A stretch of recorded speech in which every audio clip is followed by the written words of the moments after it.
Hello, everybody. Welcome back to the Ecolinguist live show. This is the episode 3, season 3 of the show. My name is Norbert and I'm your host today. So, in the past 2 weeks, you've been meeting with Lucas. Lucas, as you know, is the new co-host. So, I'm glad that you got introduced. He's going to be showing his face more often on the channel from now on, so stay tuned for that. But for all of you who have been missing me, here I am, and I'm going to be running today's show. And this is, as usual, this is an interactive show in which we engage in all kinds of language challenges. Mostly we cover the classic Ecolinguist mutual intelligibility challenges, but we've been trying to introduce other formats as well, but for some reason the mutual intelligibility ones are the most interesting and you like them the most. So there is that. So welcome after a short break from me on my side.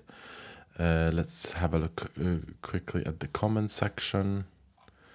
Okay, there is lots of regular people, which I always love to see you guys. So all the regulars know already how to call into the show. You just need to go to the description box and there is a direct link that takes you into the show. Just remember to type in your name and your main language that you speak, maybe your native language. If you manage to type in all the languages you speak, that's also helpful, because this way I will be able to tell what kind of challenge I could give you, or what kind of challenge you could participate in. Because as you know, we've got two main types of challenges. So basically, I have some pre-recorded challenges that have been made by volunteers or generated artificially. We've got all kinds of challenges in different languages, and those challenges you can take up individually.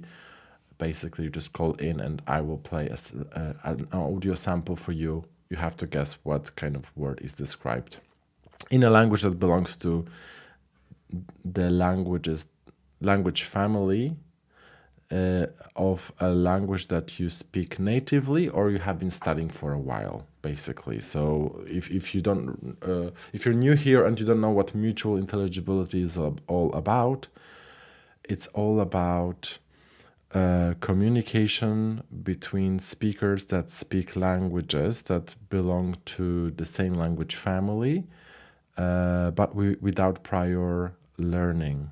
That means that the two speakers of two different languages, they have not studied each other's languages before, and they're trying to decipher what the other person is trying to tell them in the language they haven't studied, just based on the knowledge of their native language or the language, a foreign language that they have been studying.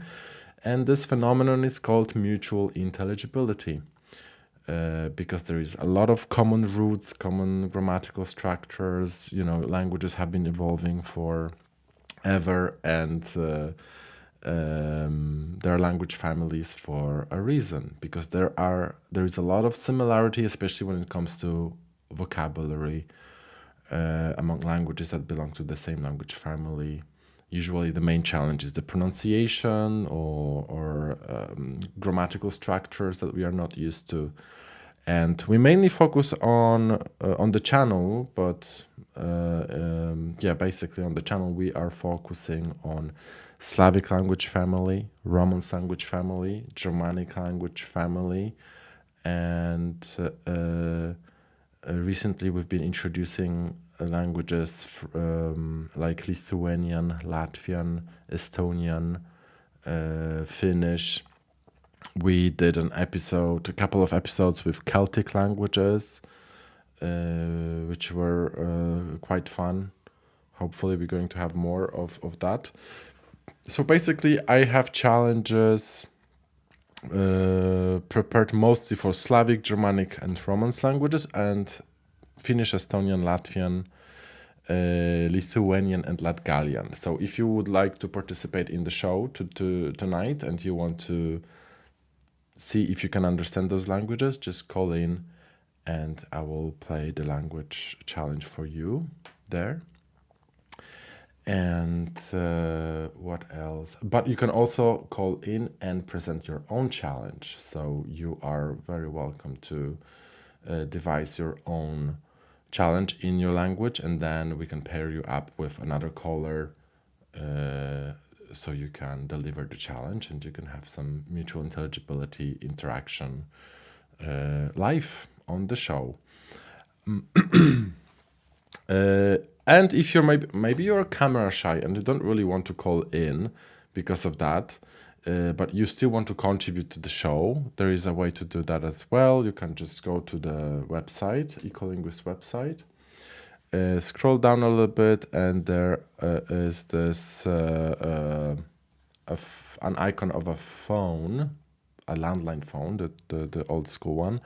You go there, submit your challenge, and there are instructions on how to craft your own challenge according to the specifications, and also how to basically submit it, how to record it and submit it, so we can use it in future episodes. And that's how some of you guys actually submitted the challenges before, so thank you so much for that. we will be using them in the future. So when the right match calls in, and I will be able to match them with your challenge, we will be playing the challenge live this way. So there are some guidelines here. If you have an idea for a different format, just contact me. Maybe we can devise something, or you can just submit it, and I will have a look and see if it's a good fit for the show or not. But there is a way to do that. So if you don't want to call in, you still can submit a challenge by going to my website, basically, and following the instructions. What else? There is also on my website, there is a site dedicated to support of the show. So if you would like to see this channel grow, this live show grow, and you would like to support us, there are some ways to do that through Patreon, joining the channel memberships, direct donations through PayPal, or simply volunteering for future episodes, because that also keeps the show going, basically, when you volunteer your language skills, because all the videos that we make, they require people, volunteers, and you love participating in them, as you already seen so many episodes we've done. It's always been pleasure working with you guys, one-on-one or in small groups. It's just great. I really love this sort of live interaction with people.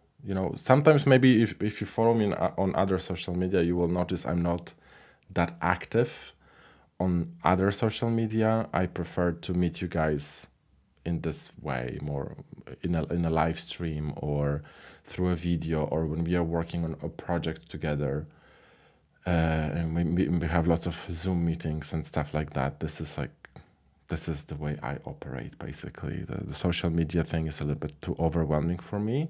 So if you have sent some messages before on social media and I haven't replied, I apologize. The best way to reach me would be through email. That's the best way, basically, because I read the emails. Sometimes it might take a while to respond, especially if your query is a little bit vague. So if you're clear, if you want to communicate something to me, try to do it as clearly as possible. This way I will be able to answer to you quickly, because I won't have to I won't have this information gap in my mind that was going to keep me postponing replying to you. But yes, so by the way, also follow up if I haven't replied to your emails yet for whatever reason. Just follow up. Eventually I will get to you. Or you can also just call into the show and ask your question directly, because this is what this show is all about. It's about interaction, you calling in, and actually we've got quite a number of callers, so I will be giving priority to people who are new to the show, but all the regular people, you stay on the line, and hopefully you will be able to join as well. So let's start with Sonia maybe, and see what she's bringing into the show. Hello, Sonia. I'm going to add you into the show in a moment. I see that you're using a mobile phone, so maybe if you could turn it horizontally, that would be helpful for the framing. Horizontally, like if you have your phone like this, if you could switch it to this position, that would be easier. Or let's try. Let's add Sonia into the stream. Hello, Sonia. Hello. Yeah. Can you hear me? Yes, I can hear you. Yeah, so Okay. I was asking you if you could put the phone on horizontal, just this way the framing would be a little bit better, because at the moment I know, but zooming it's on your like face. upside down. I'm not sure why it's upside down when I'm trying to do this. Like Okay, I see. I think maybe it's locked. The screen is locked. So no worries if you could just maybe push your phone away a little bit that so we can see. Yes, that's good. That's also an Uh-huh. option. Yes. So Anyways, Sonia, welcome to the show. Maybe a quick introduction. hello. Where are you calling from, and what languages do you speak? Okay, so hello everyone. I'm from Poland, from Gniezno. It's western part of Poland. Currently living in Krakow, and I speak English, Polish, my native tongue, and also Swedish. And Swedish is like B1, I believe, but it's like I can speak it without huge issues. So yeah. Okay, so you can hold a conversation in Swedish if you need to, Mhm. basically. Some basic conversation maybe. Also, I find Swedish a bit easier when I know already English, so it's like this mutual intelligibility that helps. And what about Romance languages? Does English help you understand Romance languages like Spanish or Yes, Italian?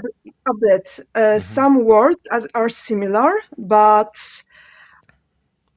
and I had some in my past I had some classes from French, from Romanian.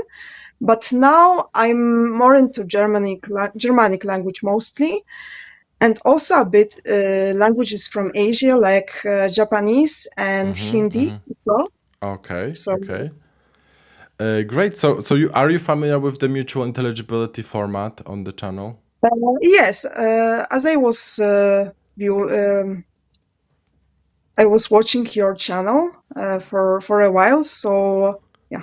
Okay, that's good. So I have a number of challenges for you, so Mhm. you can decide what language you would like to challenge yourself with Mhm. today. From Slavic languages, we've got Belarusian, Croatian, Czech, Slovak, Ukrainian, and Upper Sorbian. Those are the Slavic Mhm. languages. Germanic languages. Well, I do have a Danish one and I do have a Swedish one, Mhm. but Swedish it's kind of pretty basic, so you Yeah, probably and it wouldn't be a like challenge for you. and Germanic challenge would be interesting for me, and for Slavic, I believe that yeah, maybe it would be also interesting. I know that I do not. It's hard for me to understand Ukrainian somehow and Russian when they speak. It's more Hmm. easy for me with Slovak, with Czech. I believe more with Slovak. Yeah. Okay, so maybe a good compromise would be to go for Belarusian language. You know, Hmm. so maybe we could start with the Slavic language first, and then we will Hmm. see how it goes, and I might offer you another go with the Germanic languages. Okay, so let's do the Belarusian first. So I'm going to play a sample for you. So you will listen to it twice. Once you are the first time you're just going to listen to it, so try to focus on identifying as many clues as possible. And after that, you can listen to it again. You can also have a look at the written text. So depends. So it will be somebody else will join to this challenge, Oh or no, this one is a more passive one. We have a pre-recorded Mhm. Belarusian challenge. Just because Ah, at the moment I don't see any other Slavic speakers calling in. maybe some Germanic ones. I'm not sure. I mean, I do have a Germanic one, but I think we're going to start with the Slavic one first, just Okay. because we haven't had a Slavic challenge for a while on the channel. Everybody goes for Germanic languages and Romance languages. So we're taking this opportunity that we have a Polish speaker calling in Mhm. to do the Slavic one. So let's do the Belarusian challenge first. Let's listen to it. Okay. Okay.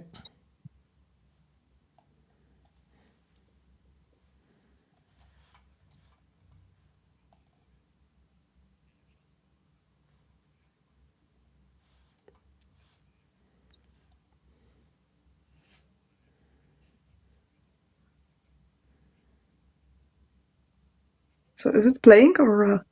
Oh yeah, it was playing. So you didn't hear that? No, no, sadly not. Okay. So I thought you were able to Oh, hear no, that. no.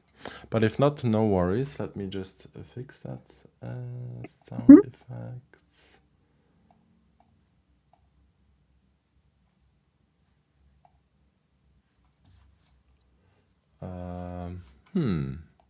That's weird that it doesn't play.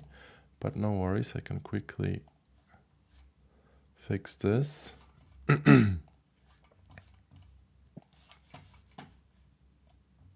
Let's try again.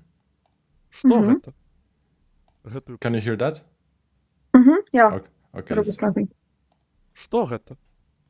Гэтую птушку часта можна сустрэць як у вясковай, так і ў гарадской мясцовасці па ўсім свеце. Яе часта гадуюць на фермах. Людзі ядуць яе мяса і яйкі. Некаторыя віды гэтай птушкі вядомыя сваім дэкаратыўным знешнім выглядам. Птушка вядомая сваім пазнавальным кудахтаннем. Okay, so did you understand anything from it?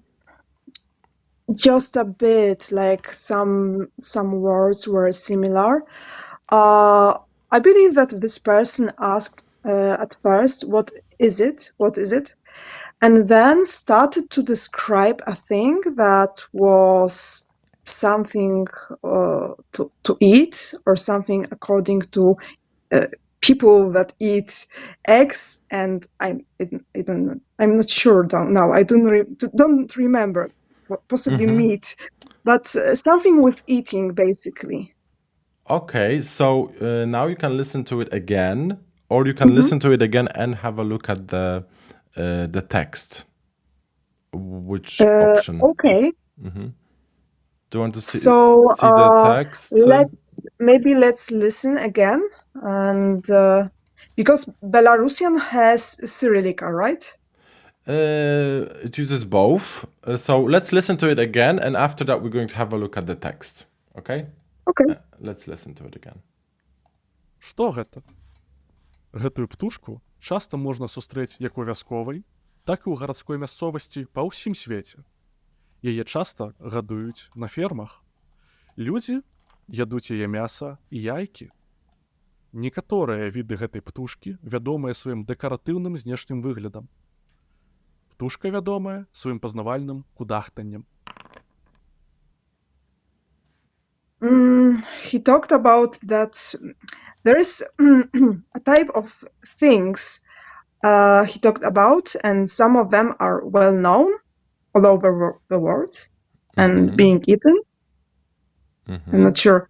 And there was something about companies, but I'm really not. If you had to give one word as an answer, would you be able to do that right now, or you would prefer to have a look at the text? Maybe I thought about generally about poultry, about hens, chickens, because they give people eat from them eggs and meat as well. So, yeah. Okay, so let's have a look at the text. Okay. Let me just press the right button. Yes, this is the text. Okay, so I'm going to play the sound again, and you can have a look at the. I'm gonna make it bigger for you because you're on the phone. Okay. So maybe that's gonna look better. Yeah, and I'm going to play it again. You will be able to identify the words better this time. And we are using the Latin alphabet just because you're more used to it. But Belarusian uses both, the Cyrillic alphabet and Latin. Што гэта?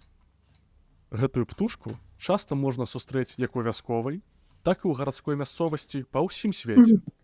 Яе часта гадуюць на фермах. Людзі ядуць яе мяса і яйкі. Некаторыя віды гэтай птушкі вядомыя сваім дэкаратыўным знешнім выглядам.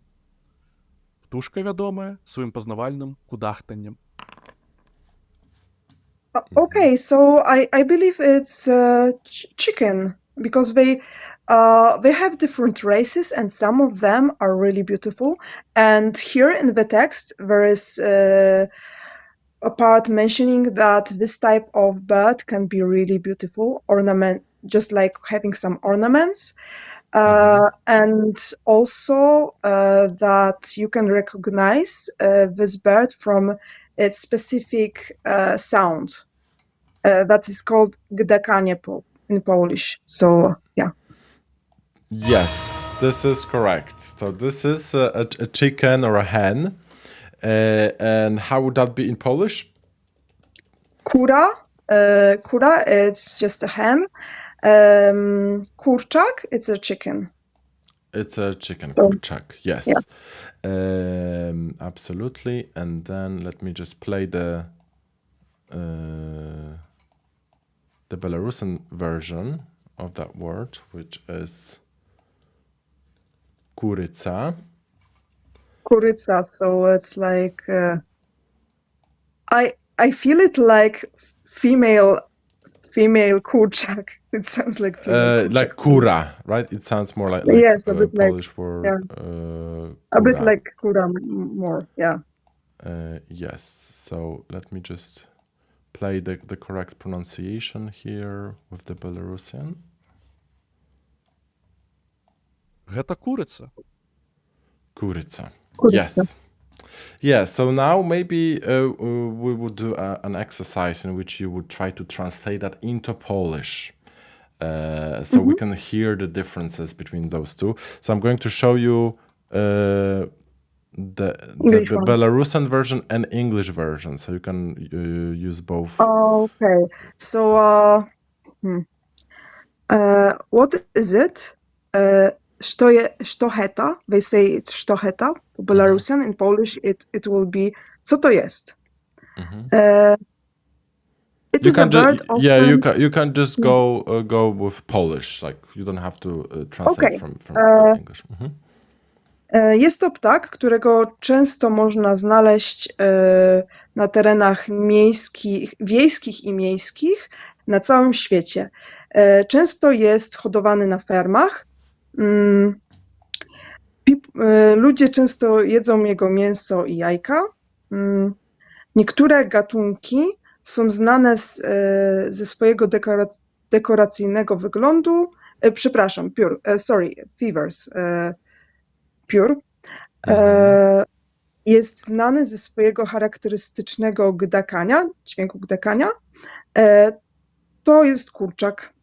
To jest kurczak, właśnie. Great. So this is Belarusian, and seeing a text definitely helped you to Yes. confirm your first guess. Helped me a lot, I believe. Yes. So this is Belarusian. Was it as difficult as Russian or Ukrainian, or was it a little bit closer to Polish in your view?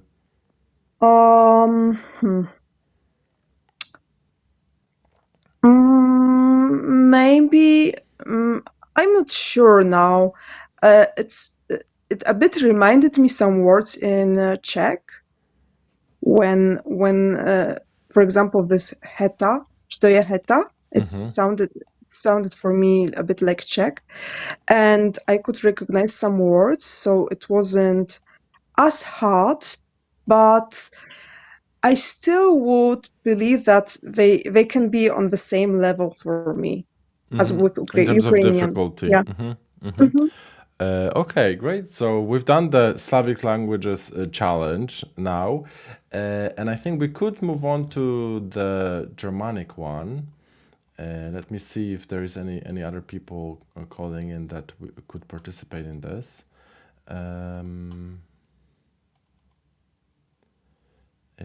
Possibly, because you mentioned that you have been studying Swedish for a while, but it's like A1 level conversational. So No, I do B1. B1. Oh, B1 is B1, advanced. It's quite advanced, so that wouldn't be a good challenge for you. But if you want, I can play you a Danish one, a Danish challenge. Danish challenge. Like yeah. I believe I could recognize something, but they do some a bit weird sounds, so to speak, for Norwegian or Swedish speakers. Okay, so another option is Dutch. I could also play a Dutch challenge, but Dutch challenge. Okay, so I believe that we can take Danish one. Danish. They have also Danish for me. It's like having some similarities with Swedish, but sometimes having more with Norwegian. So it depends on some parts of vocabulary are more Norwegian, for example. Some of them are mutual with Swedish as well, but yeah. So So what's going to happen is I'm going to play it, and then after that we're probably going to just have a look at the text, because seeing the text really helps okay, with Danish. But yeah, go yes, with exactly. the let's go with the audio exercise first, the audio challenge. Let's listen to it. Dette er en ting. Denne ting er noget, som børn leger med. Denne ting er oftest udenfor. Denne ting er oftest på en legeplads. Børn svinger oftest frem og tilbage på denne ting.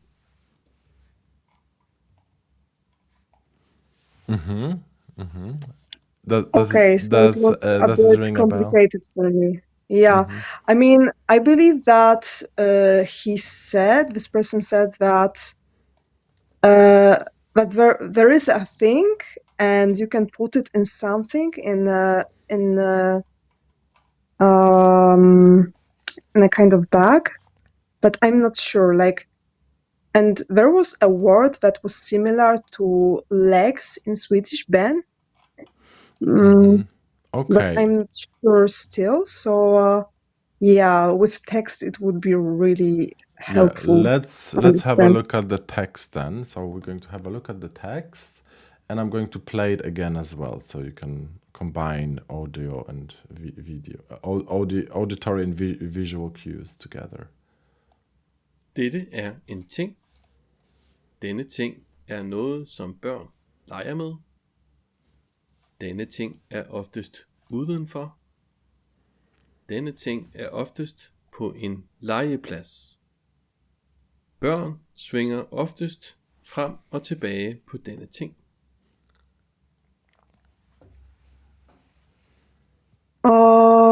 Okay.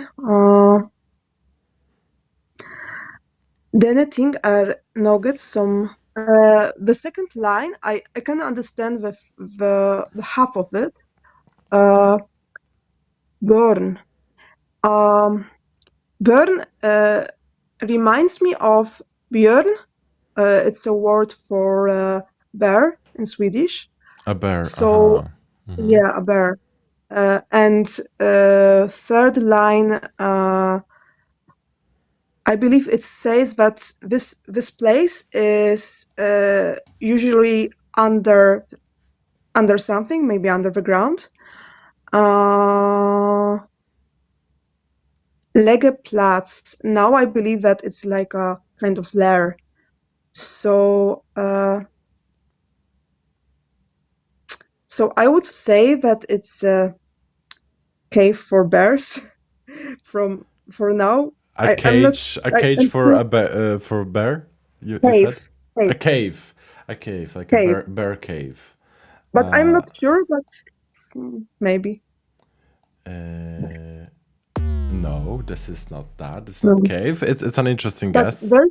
But there's swinger here or swinger. Frem og tilbake på denne ting. It reminds me of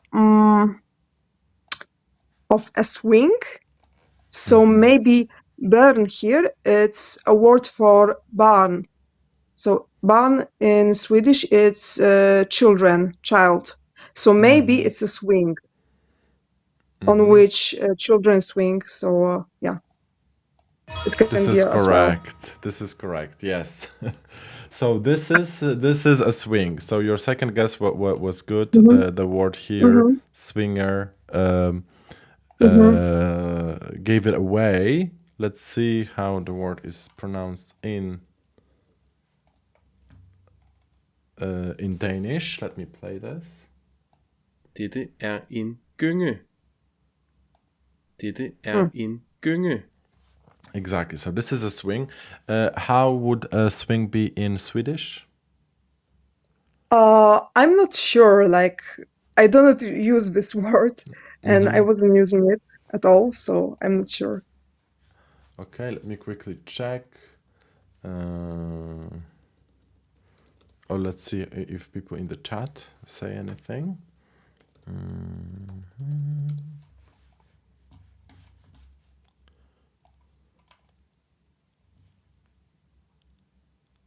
Well, altalena in Italian and gunga.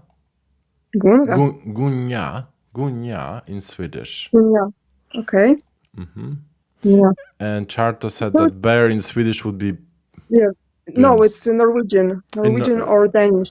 Because in Swedish you don't have you have the same sound, but in writing this the sound is with two dots, like with umlaut. So so that was a good guess, basically.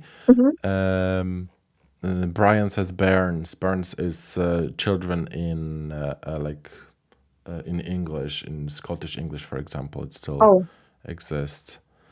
And Riley says Huska på norsk. Huska. For swing, right?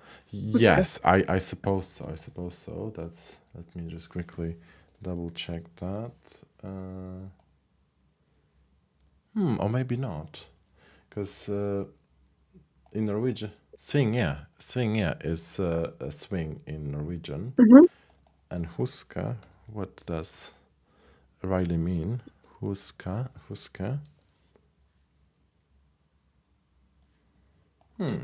Well, I will have to talk to Riley about it when she joins the show, because it doesn't tell me exactly what it is in Google Translate.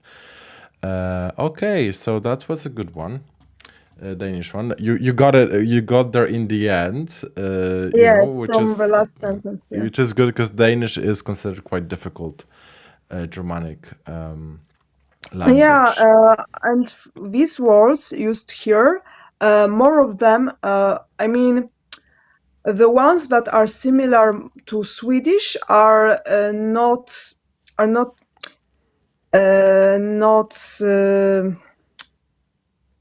giving away too much. So the last sentence here was the most important for me. So this burn here, I could interpret in two ways, basically. So yes, the children are swinging, and you said like about udenfor, oftest udenfor. That would be the thing is usually outside. Oftest outside. Udenfor, it's just usually. I think. Okay. Great, Sonia. So that was a pretty good round. We had the Slavic languages, we had the Germanic languages. So thank you very much for participating. I will give a chance to other callers to call in and take part in their challenges. So thank you so much, Sonia, for your contribution and the challenge. Have a good evening and see you around. Thank you very much. Thank you. Thank you for taking me here. And now we're going to move on to Riley, because I really need to ask her what she meant when she was saying huska po norsk. So let me add Riley. Hello, Riley. I'm going to add you into the stream. But if you could just maybe center your camera a little bit, or yes, that would be great. So I'm going to add you now. Well, give me a second. Let's see if it's gonna work. Yeah, you're a bit off the screen. So if you could just center. Yeah. Hello, Riley. You're a bit off the screen. Hi. Yeah, and if you could switch to your headset, because we had you on the speakers, but probably it's good now. It's good now. I'm using my headset mic right now. I always use the headset mic to connect. I just No, it was the speakers, you know, because I kind of heard myself from the speakers, so maybe that was the reason. no. I had the stream playing on my phone, so I just had to turn that off. Okay, no worries then, no worries. So if you could just try to center your camera again, because it's sitting on a little bit. Like maybe like this. Maybe like Oh, like this is, I think, good. Yes, but probably when you go back, Okay, we will lose. Oh yeah, if you move a little bit. Yeah, that's good. So yeah, Riley, I'm closer to the camera now. yeah, it's good. It's good now. So Riley, first of all, how have you been doing? What have you been doing with your languages? In your language journeys? Any updates? I've been good. Last week's episode was really fun. I got a little bit of laughters from Lucas because he wanted me to introduce myself to everyone, and I said I was learning European Portuguese and do what every Brazilian does. I had Wayne challenge me on Portuguese, but this week I asked Miguel to challenge me, but I don't know if he has anything. Okay, so I have a challenge for you. So we're going to probably just do that one before anything. But before anything, I actually want to ask you what you meant by huske. So huske. So I know huske in Norwegian. I've seen it in the chat as well. Huske in Norwegian does mean remember, like to. That's what the Google Translate said, and so I got confused a bit. Yeah. That's in fact there was actually a game show in Norwegian called Huskestua, or it translates to like remembering lounge. It's a really fun show, but I remember hearing huske like as a context of. For some reason, I remember hearing huske in the context of a swing somewhere, but I could be confusing it with something else. Okay. Or my Norwegian is just sloppy. I don't know. Okay, so actually we have a comment saying that the noun swing is equivalent to the noun huske in Norwegian. However, in Norwegian, huske is also a verb that means remember. Okay, so it's a homonym basically. Yeah, so huske can mean, so from what I know, huske can mean like to remember, but huske can also mean like, huske can be used like in the context of like a swing, but I don't remember, somebody pointed out in the chat that gynge can also be used in Norwegian as well, but I don't remember ever hearing that. Like I've never heard that in my 4.5 years of studying Norwegian. Never. That's very new to me.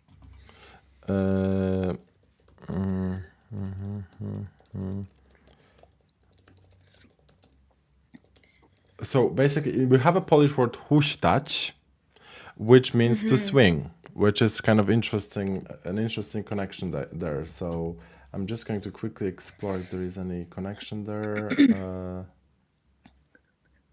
Okay, so despite their similar meanings, direct linguistic lineage or relation between the two is not immediately clear.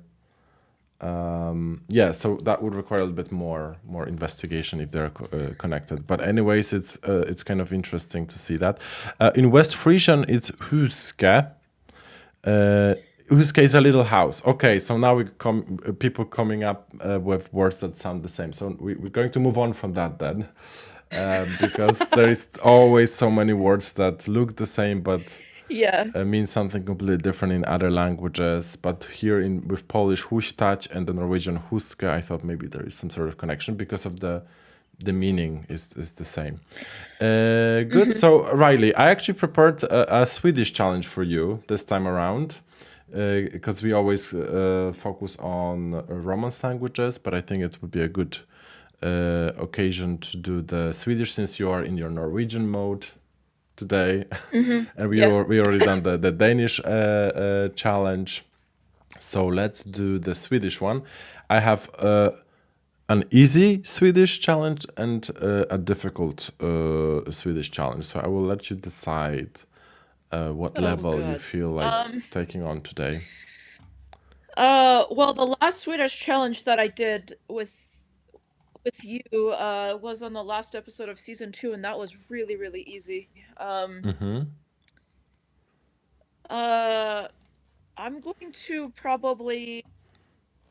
to try and torture myself further and do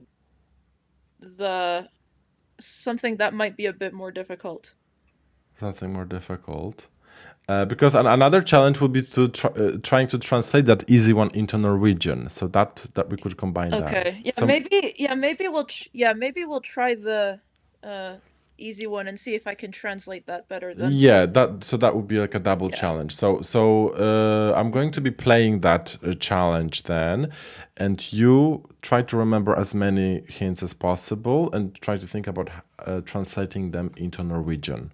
So you will be able to listen to it a couple of times for Okay. sure. Before I begin though, how do you do like the pause thing? Like if I think I know the answer before the challenge is finished? Um, When you do the dice what roll you sound can, effect thing. I mean, the dice roll doesn't always play, not for all of them, just some of them. This is Yeah. So you know what you could do. I mean, it's going to stop, and if you by listening to it again, you can just maybe lift your hand, to give me a sign that you want me to stop.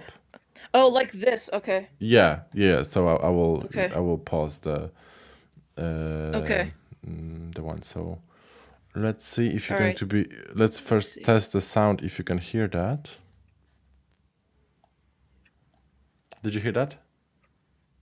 No, I don't hear anything. Okay, so I see what's up. It's just something happened with the Google Drive. There was an update or something, and it just doesn't play. So I have to move it into the software here. Okay, let's try again. Now you should be able to hear it. Vad är det här? Det här är en plats Okay, yeah, I och can en hear it now. institution i samhället. Okay. Vad är det här?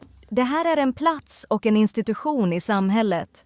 På dagarna är barn här för att lära sig saker och få en utbildning. De vuxna på platsen som ansvarar för barnens utbildning är lärare. Platsen har en eller flera byggnader med olika rum som kallas klassrum. Barnen och lärare. Okay, so you wanted to pause, but so the pause we'll be using, for other rounds, because the first one I wanted you to hear in full. But anyways, Okay. yes, there is one more hint at the end. But Sorry. tell me what tell me what you've understood so far. It's a place. It's a place for children. And it's got classrooms, but yeah, sorry, okay, sorry. I mean, you translating that. So are you saying that you already know what this is? I think I already know what this is, yeah. But you can still play it in full either way. Yes, so it's just because I'm using a different audio delivery system, I won't be able to kind of pause and then restart the playing it from the same moment where I paused. So Okay. that might be a bit sorry. extra challenging. So we're just going to listen to it as it goes, and Okay. you will have to remember as many clues as possible. Okay. And then translate them into Norwegian. So that's an extra challenge. So let's listen to it again in full. Vad är det här? Det här är en plats och en institution i samhället. På dagarna är barn här för att lära sig saker och få en utbildning. De vuxna på platsen som ansvarar för barnens utbildning är lärare.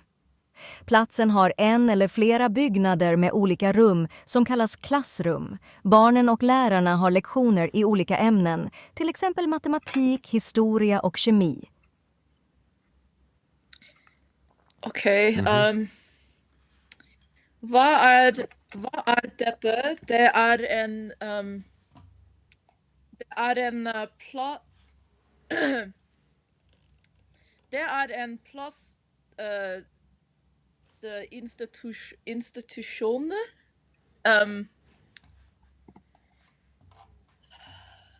utbildning. I'm trying to think, is that the same word in norsk? Has one or first of all, maybe let's just get it out of the way and say what it is, so I can. Yeah, I'm going to I already know what this is. What is it? Det er en skole. Correct. This is school. Absolutely. Yeah. So there was a lot of words that gave it away. Let's try to translate in English, like briefly, like which hints you understood. So, okay, so it is an institution. It is an institution place. It is a place or institution where children learn. The place has classrooms, and children learn things like mathematics, history, or chemistry. Yes, so you understood a lot of hints.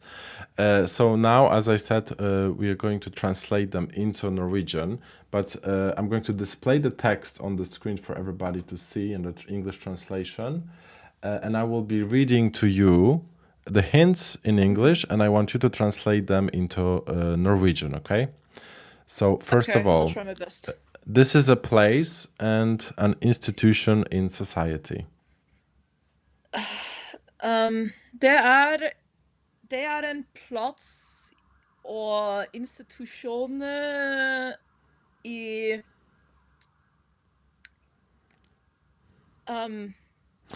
The Swedish word is samhället, something like that. Samhället. Does it help you Okay. recall the Norwegian one?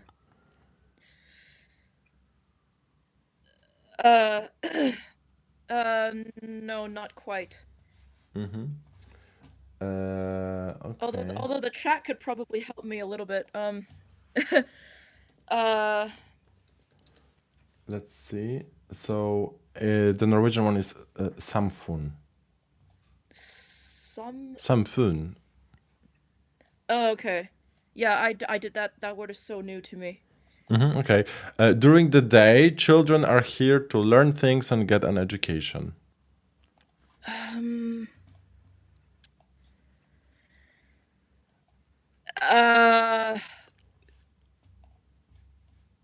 Okay, the only part I could probably successfully translate is barna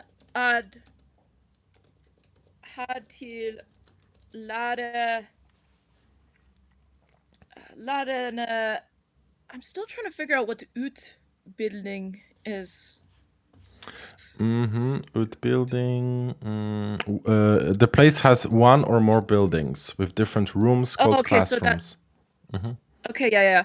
That's the other sentence. Sorry. Barna er her til lære or and then something with the word education.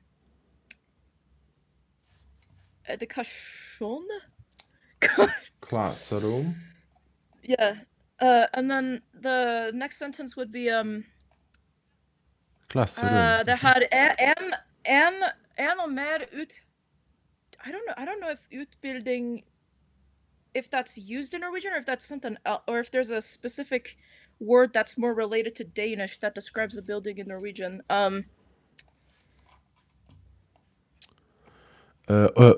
Utbildning could be education, Charto says. Ausbildung in German. Okay, so har en, okay, yeah, en utbildning.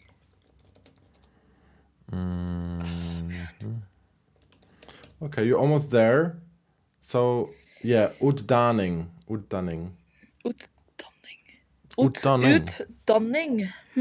That's Okay. education in Norwegian. Okay. And is it the last one? The last one, I think. Children and teachers have lessons in various subjects such as mathematics, history, and chemistry.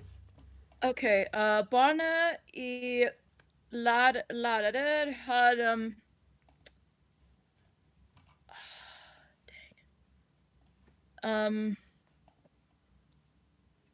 dang it, now I can't remember the word. But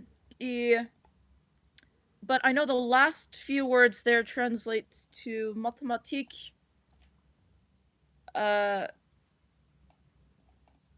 Matematik och kemi. Kemi. Mhm. Historia. Historia. Okay. Yeah, some of these are so obvious, but my brain is second guessing them. Yes. So basically, you got most of it right, anyways. So I think if you explain Yeah. that to someone like to a Swedish person using your Norwegian, they would get an idea of a school. So well done, Riley. So it was a simple challenge, but combined with practicing your Norwegian as well. So that's that. So we will be moving on to another challenges. I will add some more people, but Riley, I will thank you for now. We're just going to right. move on to other participants, but as usual, thank you very much for your contribution. Have a good evening and see you next time. Yeah, you too. Good. Thank you very much. And now I'm going to add Wayne, but I'm also going to add Claudio because I think I have a challenge that would work for both of them. So let me just make sure they are added correctly. Okay, guys, so I'm going to put you on the screen now. Hello. Hey. Hello, Wayne. Hello, Claudio. Hello. You guys can hear me, right? Yes. Okay, thank. I'm gonna have anxiety for the rest of my life about not being heard in these live streams. I swear to God. Don't worry. If we can't hear you, we will let you know for sure. Okay. Can you hear me? Can you hear me? Yes, Claudio as well. So before we start, just a quick time for the updates. Claudio, what have you been up to with your languages? Anything to report? Nothing more. Now and then I speak a little bit in Portuguese on Discord with Wayne and other people. So So you're focusing on Portuguese these days? Portuguese, a little bit of Greek. Yeah, so I'm trying to improve the language. And Wayne, what about you? Yeah, I mean, I'm still with my old English and Latin, but also I did say in the previous stream now that I've gone back to like writing a story that has me learning a little bit of ancient Greek and like Slavic languages also. I was actually gonna say that, so I did say it in the chat, but went unnoticed. But I did say that I had a special challenge for Slavic people prepared today because I knew that Slavic challenges were in demand a little bit. What language is the challenge in? So I decided to, for the story, start learning a little bit of Old Church Slavonic, which is like the ancestral language of like Bulgarian and Croatian and everything. Well, maybe some other time we can try that. But today we already have the Slavic challenge, and I thought. Because both of you are interested in Latin in particular, and Claudio, you also speak Sicilian. I think it would be a wonderful experience to have you challenged with the Sardinian language. Ooh, that's really difficult. Yeah. It's it's considered difficult, and the episode we have on the channel when I like go back to it, it's very challenging for people to get. But a lot of people who are good with Latin, and after looking at the text, they are able to decipher many more words, because the pronunciation, I think, is the major challenge with Sardinian. Okay. Yeah, so let's just do that. I also have a Sicilian word. You want to do it later? You have, if we have time, we will have a look at that as well. Depending on the time, because this one could be an interesting challenge for you guys. So let me just find it. I was Yes. gonna say that I had challenges prepared, but Norbert's on a roll showing challenges to people, so I do. Yes, I mean, because this is a particular challenge. When I was like working with it, and actually the person submitted it through the submission form. So thank you very much for that. And I was thinking about you guys specifically, because you both are good with Latin, and any other person could have it more difficult to do it. So let's do it. Let's just start with listening it Sardinian. once. Yes, Sardinian. Itta esti. Est un orturamini che appartiene a essa famiglia de scrucurigasa. Si trova a papà su frutto gru, longo e fini. Su gro giù sta colori birdi e sa gruppa grara porta d'acqua a meta. Sa gatta da loga in bottolo, a murgiau o sotto a gedu. Si trova di segoi a fittasa, postas in insalatasa o fine sa suba dei sogus. I will admit that I pretty much got exactly what it's saying, but now I'm doubting if it's like between two. But the problem's that Yeah, same for me, between two. yeah, it's the thing is that like the other one, I feel like maybe I'm confusing the name, because like once you start, okay, I understood that it's a vegetable. I'm pretty sure Claude, you got Yeah. that too. Green, long. Yeah, so it's You can a put it in long, salad. yeah, long thin vegetable, green. You put it in salad, so understood that. The thing is, when you start getting to these vegetables, there's some that like the names always like could mix up in my head. But I am between two. Yeah. Yeah, same for me too. I also look at Okay, so let's listen to it again then, and after we're going to have a look at the text. Okay. Itta esti. Est un orturamini che appartiene a essa famiglia de scrucurigasa. Si trova a papà su frutto gru, longo e fini. Su gro giù sta colori birdi e sa gruppa grara porta d'acqua a meta. Sa gatta da loga in bottolo, a murgiau o sotto a gedu. Si trova di segoi a fittasa, postas in insalatasa o fine sa suba dei sogus. Okay. Yeah, I think I know what it is. Yeah. Okay, so that sounded like it sounds like it's an easy one for you. Wayne, you also know what it is. Yeah. Again, I'm you can. So let's do that. Let's both of you give your answers. And I can tell the last hint that I understood. just say your answer, and after that we're going to have a look at the text and going to analyze it in more detail. Okay, I think it is a cucumber. And Wayne, what about you? Well, I was gonna go with cucumber, but I think I'm actually gonna stick with. I think the name of it is courgette. I think in America you call it zucchini. I'm gonna call it that. Okay, so in this case, since we don't really have one answer, we have two answers. I'm not going to reveal which one is correct yet, and we're just going to have a look at the text. So let me take you to the text, but let me change this to Claudio so you can see Claudio's reactions as well. And that's the text. And by the way, thanks to Miali for submitting this Sardinian challenge in Campidanese dialect. Okay, so let's listen to it again, but now we have a text displayed. Itta esti. Est un orturamini che appartiene a essa famiglia de scrucurigasa. Si trova a papà su frutto gru, longo e fini. Su gro giù sta colori birdi e sa gruppa grara porta d'acqua a meta.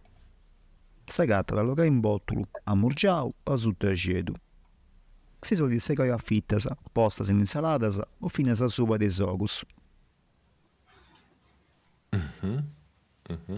Yeah. Yeah, I think it is a cucumber because he says that you can do it, you can prepare it with vinegar. Yeah, and I wouldn't put any vinegar on courgette. Or zucchini. Yeah, that's Well, why I I'm for vinegar. Yeah. I'm for cucumber. Yeah. I will admit that I don't really I don't yeah, now that I think about it, yeah, maybe cucumber, because it says that it's the family of curcurigas, and that makes me think of in Latin it's curbitas, which like the squashes. So I think courgette, because I think that belongs to that family. I don't know if cucumber belongs to that family, but yeah, maybe it does. Yeah, that's why I said courgette, because of that word there. It also says that porta acqua meda. So I think it says it's full of water. Yeah, And that's true. That's true. yeah, so yeah, I would say it's a cucumber. For me, it's a cucumber. Okay. I'll stick to my answer of courgette. Yeah. Okay, so Claudio, you are correct. When you are wrong. Okay, so basically this is cucumber. This is cucumber, which in Sardinian is going to be Esti sucumini. Cugumi. Oh. It's okay, completely different than in Italian. Yeah. completely different. Yeah, in Esti Italian sucumini. cetriolo. So nothing to do with that. Esti sucumini. Yes, so this is Yeah, also yeah, also in Portuguese the name is also completely different. It doesn't even have any C's in it. It's just in Portuguese. so it's cetriolo in Italian, Cetriolo. or Cetriolo. Yeah, cetriolo. and how is that in Sicilian? Very similar, cisciolu. So I will write just with an E instead of cisciolu. Yeah. Basically, and Yeah, so it's pepino in Spanish, and in Sicilian. Oh, if you could type it into the main chat where people are typing, Oh, it will the be main easier. chat, okay. Yeah, it will be easier for me to display it on the screen. I did, yeah. Well, for some reason I can't type And actually in the actually, chat. The normal we don't say citriolo, we say cisciolu. The thing is that the Sicilian language is not standardized, so we basically use the Italian spelling, but we pronounce the TR as ch, cisciolu. So, So like in I'm English. gonna put both, Norbert.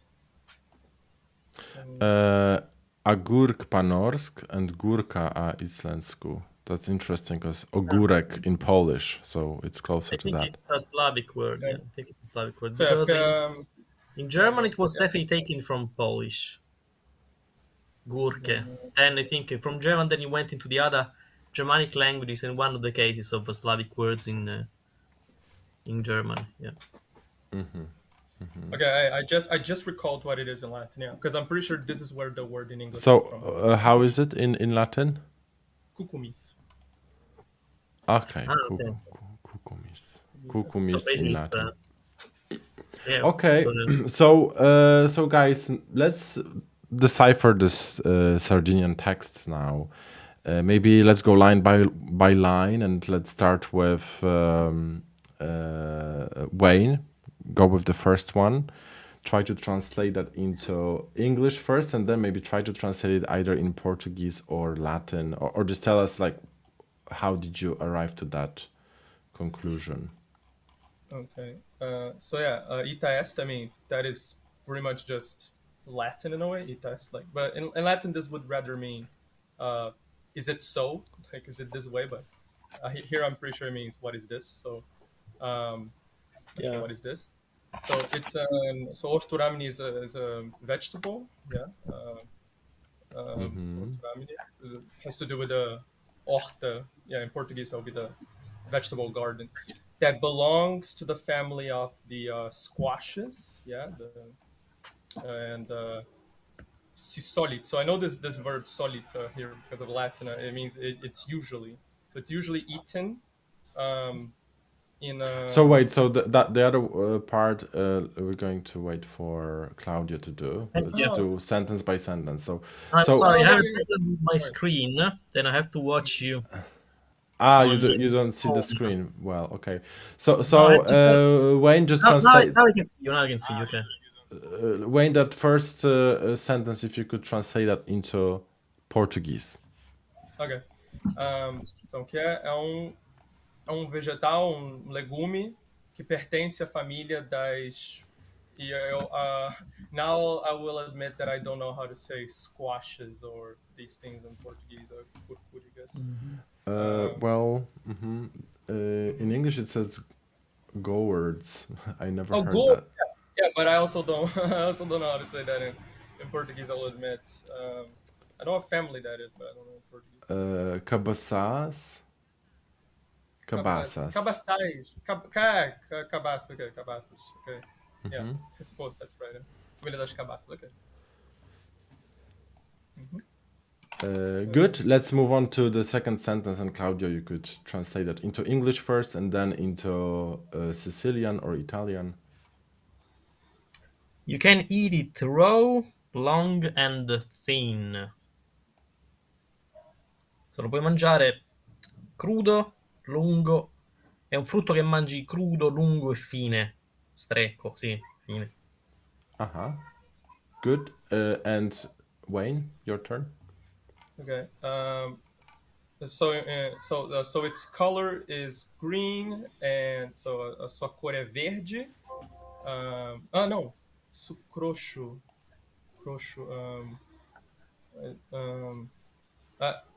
I think this means the outside of the thing, like the husk of it. So, or the skin of it. So The peel yeah, is. yeah, okay. So yeah, so a pele é de cor verde. And it's inside. It's pulp. It's pulp. Yeah, its pulp is clear. And its clear pulp carries water within. So a sua polpa clara tem ou carrega água dentro dela. Okay. So the peel is green in color, and the light pulp is rich in water, basically. And we lost Claudio. Yeah. Oh my God. Like lost connection. We're gonna wait for Claudio to rejoin, but meanwhile, maybe you can continue with the sentence.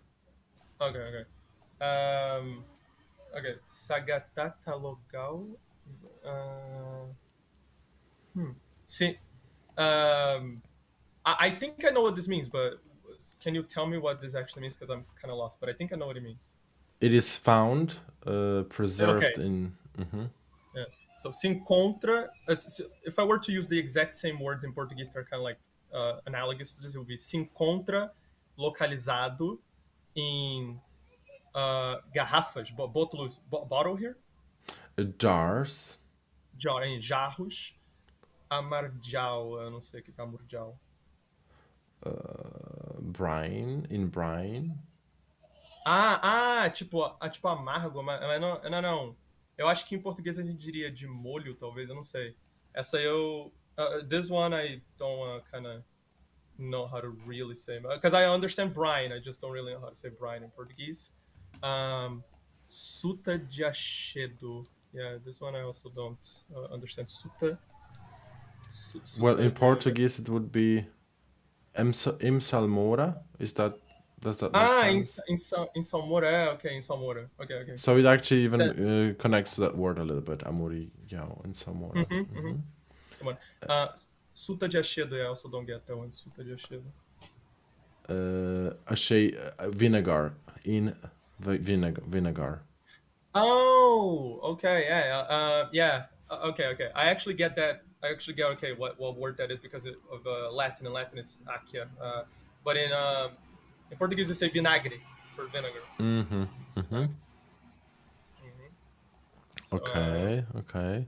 Just a quick message to Claudio, because he asking me to disconnect or connect. I'm not entirely sure, Claudio, in the comment section, because got disconnected somehow. So if you want to get connected back, you have to refresh your browser maybe. Okay, so we've got the vinegar. So it's found preserved in jars, in brine, or in vinegar. Oh, preserved. Ok. Preservado. Ok. Se encontra preservado em jarros, em salmoura, né? Emergido, submergido em vinagre. And then it is usually cut into pieces, and put in salads, or ok, so that would be geralmente é cortado em fatias, postas na salada, and then I don't know what finas a suba these ogus. I don't know what that's supposed to be. So.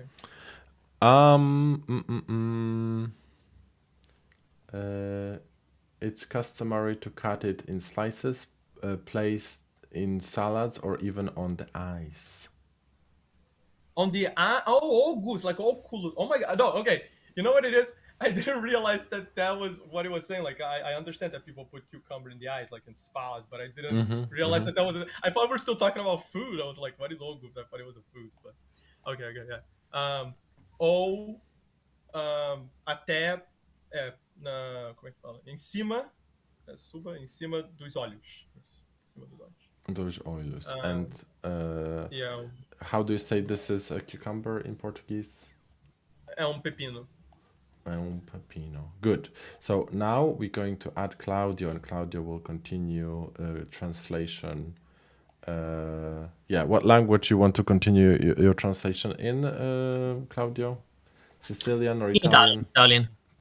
Okay, that's fine.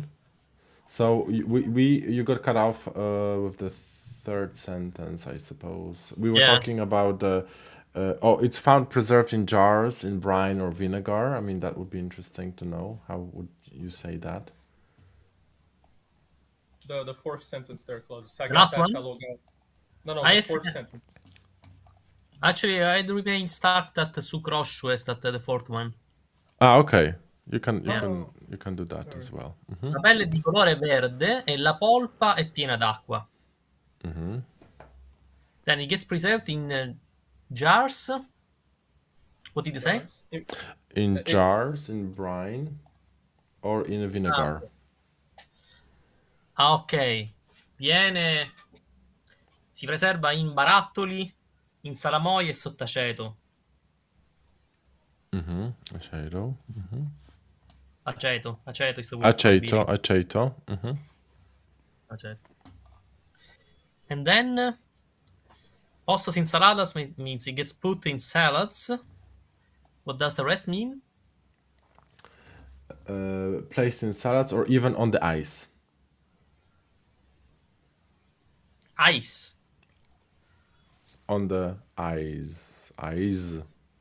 Viene messo insalato addirittura sugli occhi, sopra gli occhi. È il cetriolo. Yes. So we got this. So it wasn't as difficult as I expected for some reason. But maybe So tell me what helped you decipher that? Was it Latin knowledge, or just the knowledge of your native languages would be enough to kind of deal with this one? For Italian. Me, it was. So sorry, you can speak, Claude. Yeah, for me, just mainly Italian. I mean, I didn't really recognize any word that was Latin, completely different from Italian. So there are some words that are very clear. Frutto, cru, so raw fruit, lungo and fini, long and thin. Then croscio is completely different in Italian, because it would say pelle, so the skin. Virdi, it's easy. Verde, green. Polpa, so the pulp, the external part. Porta t'agua, carries water. Porta acqua in Italian. Then I understood the next sentence, just the word aceto, which means vinegar, aceto in Italian. Then I recognized postas in insaladas, posto, messo in insalate in Italian. Yeah, and that's it. That's all. And then the first sentence, orturameni. Orturameni, we have the word ortaggio in Italian, ortaggio. Ortaggio. So we also have the word verdura, ortaggio, yeah, a vegetable from the field, from that is taken under the earth. What about you, Wayne? Yeah, to me, it was very much my Latin that helped here more than my, like, if I were to rely just on my Portuguese, yeah, I would have lost a lot more because yeah, there's a lot of words here that are like similar in Latin but are not the same in Portuguese. Because like orturamini, like that just made me think hortus, the vegetable.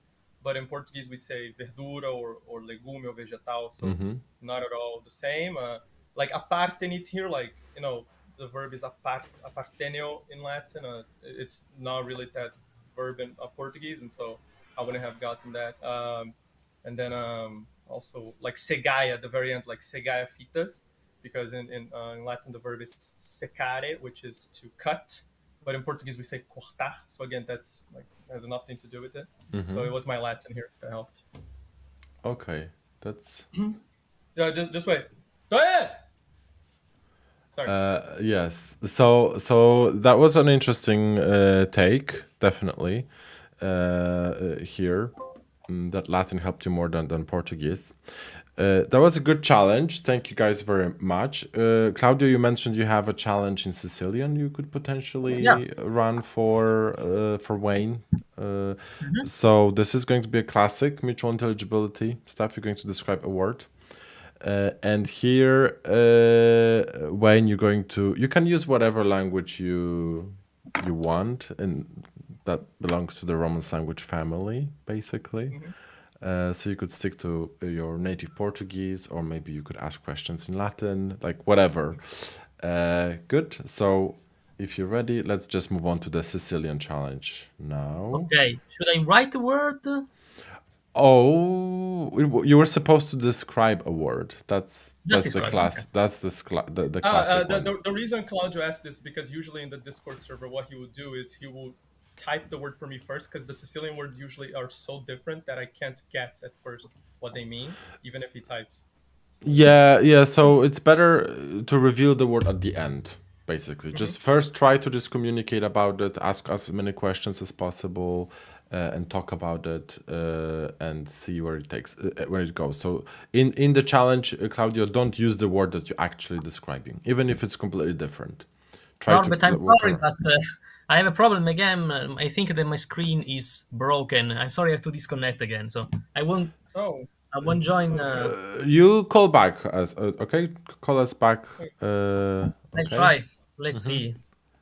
So we're gonna wait for you a little Thank bit. you. Yeah. I have to. And meanwhile, Wayne, tell us a little bit about this Old Church Slavonic that you've started picking up. Like, is this your first contact with this language, or have you been interested in it for a while? Yeah. So So the context is that I have a friend from like 2 years now. She's Croatian, and I know that because I'm always kind of interested in like learning what the ancestral languages of the languages that my friends speak are. And so I know that for Slavic, there's like some divisions, like there's Old East Slavic and there's also Old Church Slavonic. So since she speaks Croatian, the language that her language would descend from would be Old Church Slavonic. And I decided to write a story with her help about because I know that they used to use the glagolithic script in Old Church Slavonic, which is like a different script from Cyrillic. And I wanted to know how many like inscriptions there are out there with the script. And I found that most of them are found in Croatia, actually. So I wanted to write a story that explores these inscriptions. And so I wanted to use Old Church Slavonic in the story with the glagolithic script. And so I started like a fictional story. You mean like? Yeah. You would like to write a fiction, like a fantasy thing, or something based on like history. Yeah, it's like pseudo history in a way. It's like there's this inscription in Croatia, the city of Plomin, that is carved on the side of a church, and the inscription, the image is of a Roman god, And so it's kind of like this mystery, like why is a Roman god carved on the side of a church, you know? And Okay. so I wanted to explore, like, what if the person who carved that saw the gods that night, and that's why he did that. And so I wanted to write a story that's kind of like, you know, this like fantasy kind of thing, like pseudo, to kind of like explain how it got there. Obviously, I don't know how. So that's the origin of your interest, how you got into it. But like, how are you approaching this topic? Are you like using online resources, or you go to the local library and find lots of resources there in Brazil covering it? Well, so I can't go to any. There's no local libraries near me, unfortunately. Brazil is not a country, at least where I live, it's not known for its let's say public resource like this. But thankfully, I have the internet. It started with me wanting to challenge Slavic people on the server, because I knew that I was always kind of a bit cut off from the Slavic people because I don't speak any Slavic language myself. And I always felt a bit bad that, like, even in this stream, sometimes Slavic people will come and there's not enough challenges for them. And so I didn't want them to kind of feel left out. So I wanted to give challenges to them as well. So I just started using like a combination of Wiktionary. Then I asked for my friend in Croatian, like, can you find resource in Croatian about this? Because in English, I can't find a lot of resources. And she found me a couple sites that I could use to like translate words and everything. And so I've basically been using a bunch of dictionaries, but it's surprisingly very understandable for modern speakers, I've found, because I've run challenges in the server right now for modern Slavic. But is it like, how do you deal with grammar, for example? Because the dictionaries, they just do words, I suppose. But if you want to formulate a sentence, so what I will do. So what I will do is I will check the sources. So, for example, the Bible was translated in Old Church Slavonic, and my friend, she could find a site that has like the Bible in Old Church Slavonic. So I can just look at, like, because the Bible is so extensive, obviously, I can just look at everything, and then I can just see the type of sentence that I want to say. So if I want to say a sentence with the verb to be, I can just see instances where they would use those words. Like I found out that actually the verb to be was much more utilized in Old Church Slavonic than it is in like modern Slavic languages, where usually the verb to be is omitted. You know, where like in Russian, modern Russian, you will say like I student instead of I am student. You know, that kind of thing. But the verb to be is much more present, and so it's basically that. So I obviously don't try to deviate from that kind of grammar, because I don't want to just make assumptions about how the language works. So basically just try to find like a sentence or something in that translation of the Bible and maybe modify it a little bit, or just take the sentence itself in full. Like sometimes Wiktionary is not going to have the conjugation for the verb, but then I can like look for other verbs and I can see which verbs can I find the conjugation of, and then if I know that they belong to the same class, I can model the conjugation after that. So even if I may be incorrect, there's like a 95% chance that I may not, and so I run that risk, and then I do that, you know, because I'm just an amateur at this point, but I still wanted to. Well, so I admire you, because it sounds like a lot of work, you know.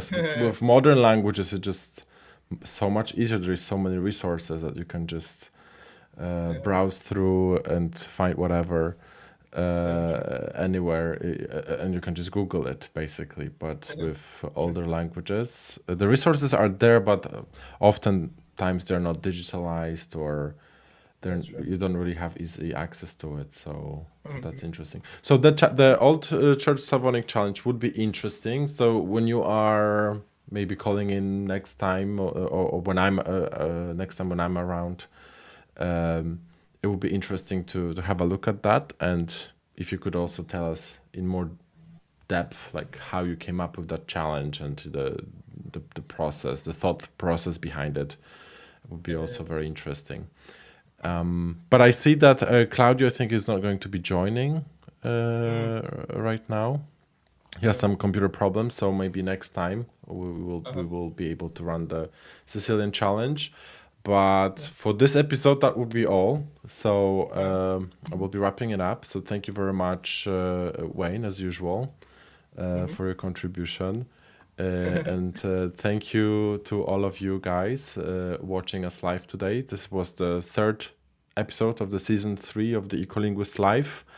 This has been Norbert, and next week you are going to meet Lucas again, because as he mentioned that before, we're going to be doing the we're going to change every week, just to make things more interesting for you guys.